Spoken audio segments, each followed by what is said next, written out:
Selamat malam Bu Wike Wiza, perkenalkan saya Austin Nobi dengan NPM 2231095. Di sini hari ini saya akan mempresentasikan tugas UAS Bahasa Indonesia saya yaitu membuat sebuah artikel.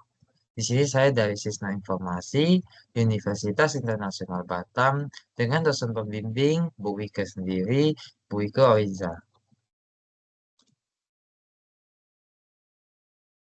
Di sini saya memiliki sebuah topik yaitu bahasa gaul dan identitas generasi muda yang meneliti mengenai eksplorasi penggunaan bahasa gaul di kalangan anak muda. Pertama-tama latar belakangnya yaitu bahasa Indonesia memiliki peran penting sebagai simbol identitas nasional.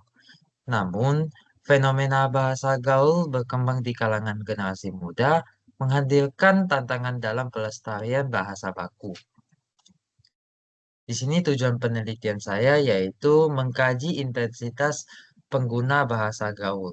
Yang kedua, menganalisis pengaruhnya terhadap identitas generasi muda. Yang ketiga, mengevaluasi dampaknya pada budaya lokal dan keberlanjutan bahasa Indonesia. Di sini kita pentingnya dalam mengevaluasi dampak positif negatif dari budaya lokal dan bahasa Indonesia kita. Next, di intensitas penggunaan bahasa gaul. Yang pertama yaitu digunakan oleh generasi Z dalam percakapan sehari-harinya.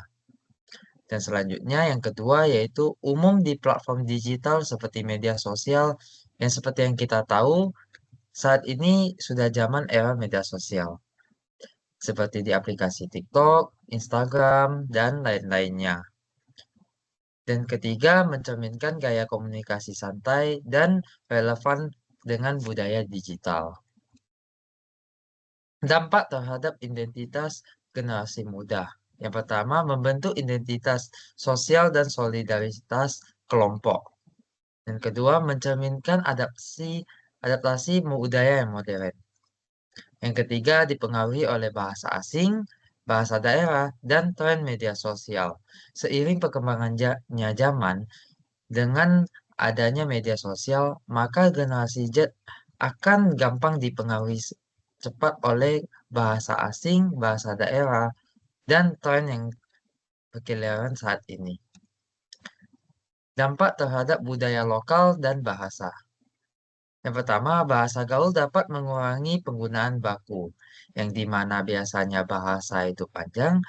Dengan adanya bahasa gaul, maka akan mempersingkat dan secara otomatis generasi Z saat ini sering kali menggunakannya.